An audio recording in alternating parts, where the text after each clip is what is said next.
On va placer un certain nombre d'implants, 8, 10, 12, 14, on ne sait pas. Donc une fois l'ostéo-intégration faite, je reçois le patient pour la réalisation de l'étape finale qui est la prothèse. Une fois que on juge après l'examen radiologique et l'examen clinique que ces implants tiennent très bien et que ça y est, ils sont bien ostéo-intégrés, on peut les mettre en charge avec de la prothèse. À ce moment-là, en bouche, je vais placer des transferts d'empreintes. Alors ces transferts d'empreintes nous permettent d'enregistrer la position et l'orientation exacte de l'implant en bouche. Selon le nombre d'implants, on va fixer le nombre de transferts d'empreintes. Donc une fois qu'on a fixé tous ces transferts en bouche, on va d'abord les solidariser entre eux avec de la résine de telle manière à ce qu'on ait un bloc rigide, et par-dessus on va mettre un mélange de silicone qui va nous permettre d'avoir cette empreinte. Alors cette empreinte, elle a enregistré la position exacte des implants du patient. Une fois retiré, avec un enregistrement d'occlusion bien sûr, c'est-à-dire les rapports entre l'arcade du haut et l'arcade du bas, est-ce qu'il y a des dents en bas ou il n'y a pas de dents, mais en tout cas les rapports des deux étages, ce silicone sera transféré au laboratoire qui lui va le retravailler en repositionnant les analogues d'implants, c'est-à-dire les répliques, et il va tirer de tout ça une empreinte au plâtre. Alors ce modèle sur lequel donc on voit les répliques d'implants, le prothésiste va confectionner des faux moignons, c'est-à-dire les pièces qui vont se fisser dans les implants et qui vont supporter la prothèse. Alors ils seront usinés de telle manière à ce qu'ils soient parallèles pour que l'armature qu'il va confectionner puisse rentrer. Parce que s'il y a une divergence de faux moignons, il y aura un blocage. Dans certains cas, d'ailleurs, on est obligé de le séparer en plusieurs morceaux. On ne fait pas systématiquement un bridge d'une seule pièce. On peut le faire en plusieurs parties selon le nombre d'implants qu'on a disponible. Il est même conseillé aujourd'hui de travailler en plusieurs petits blocs parce que s'il y a une fracture de céramique par la suite, tu es d'accord avec moi, s'il y a une fracture de céramique, s'il y a un dévissage d'un implant, c'est pas la peine de tout démonter parce que c'est toujours compliqué de tout démonter. On peut démonter que la partie qui est un peu qui est concernée. Dans un premier temps, il n'y a pas de céramique parce que la céramique, elle vient se reposer sur une armature en métal. Alors cette armature métallique, il est très conseillé de l'essayer en bouche parce qu'elle va nous donner beaucoup d'informations. D'abord, elle va nous permettre de savoir si on peut encore continuer ou refaire l'empreinte, c'est-à-dire valider l'empreinte. Et à partir de cette armature, on va réenregistrer l'occlusion. Quand on a validé toutes ces étapes-là, on arrive... On va aborder le problème esthétique après. Voilà. Après, il n'y a plus de problème mécanique, le problème devient esthétique. Il y a une discussion entre le patient, le praticien et le laboratoire de prothèse. Voilà, en fait, on cherche à récolter un maximum d'informations de façon à arriver au plus vite à l'attente du patient. Déjà, on va faire une première étape, on va masquer le métal, parce que le métal est une couleur grise, et donc il faut masquer cette couleur grise sous la céramique, notamment quand on a des teintes très claires. Il faut masquer ce métal qui est gris et qui va de toute façon modifier la teinte de la céramique. Donc ça, c'est la première étape, on fait une cuisson d'opaque.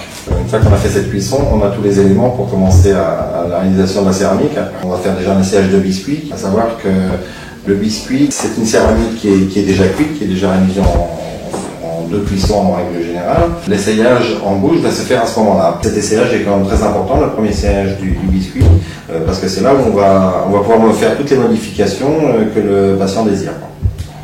Voilà. Alors les modifications, c'est souvent la teinte, parce qu'on nous dit on ne les veut pas très clairs et après ils veulent plus clairs ou plus foncés. Les formes aussi, donc des formes triangulaires, des dents qui sortent un petit peu, l'animation, il y en a qui veulent un petit peu des dents animées, c'est-à-dire des dents pas vraiment bien alignées pour que ça fasse plus naturel.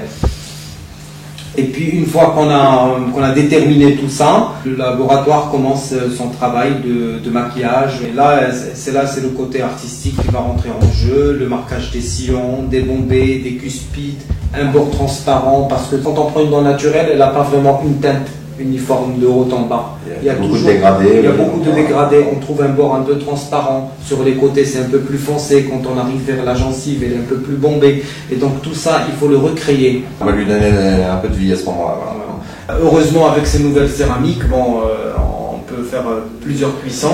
Oui, on a la céramique synthétique et puis la céramique naturelle. Donc une céramique synthétique permet par exemple de faire autant de cuissons, de recuissons et de modifications autant de fois qu'on le désire. La céramique c'est une poudre, donc on va cuire à une haute température puisqu'on cuit à pratiquement 900 degrés. Aujourd'hui on dispose donc de matériaux qui sont fiables et surtout qui sont compatibles avec les métaux qu'on utilise pour faire les armatures. Ils ont un coefficient de dilatation qui est complémentaire et qui permet justement de travailler ces céramiques autant de fois qu'on le désire, puisqu'il n'y a pas de différence de rétractation des métaux. Ça c'est très important parce que quand on finit un cas, il y a toujours des petites retouches. Et puis avant on était bloqué par le nombre de cuissons, alors qu'aujourd'hui on ne peut pas dire non aux patients, donc on peut, sauf si on ne veut pas, mais on peut toujours tricher, rajouter, foncer, éclaircir, faire des petites choses modifier jusqu'à ce qu'ils soient entièrement satisfaits. On a la possibilité et l'obligation de fournir une traçabilité des produits de façon à sécuriser toute la chaîne, à savoir aussi bien le patient que le praticien. Les matériaux qui sont utilisés aujourd'hui sont normes CE, normes ISO bien sûr. On a une parfaite maîtrise de ces matériaux et une parfaite confiance en eux. En ce qui concerne les implants aussi, les normes c'est quelque chose de très très important parce que c'est une question qu'on me pose tous les jours. Dès qu'on reçoit un patient, qu'il soit marocain ou qui vient de l'étranger, c'est toujours la même question. Qu'est-ce que vous allez mettre en bouche? Est-ce que c'est aux normes? C'est très important. Donc tous les implants que j'utilise, c'est des implants qui ont au moins 22 ans de recul. C'est des marques très très connues. Donc quand on parle de marques comme Nobel Biocare, comme Alphabio, comme Biotech, comme Straumann, toutes ces marques, c'est eux qui ont démarré dans l'implantologie. C'est les pionniers et donc c'est des références. Ils ont un certain nombre d'années de recul qui est de plus de 20 ans. Tous ces implants sont livrés dans leur emballage stérile garanti. Il y a une traçabilité, il y a des étiquettes dans la boîte, dans toutes les boîtes. Et ça, c'est très important de le dire aux patients parce que moi-même, je me mets à la place du patient. Je vais dans un pays que je connais pas. Qu'est-ce qu'ils vont me faire? Peut-être c'est pas stérile, peut-être c'est pas propre.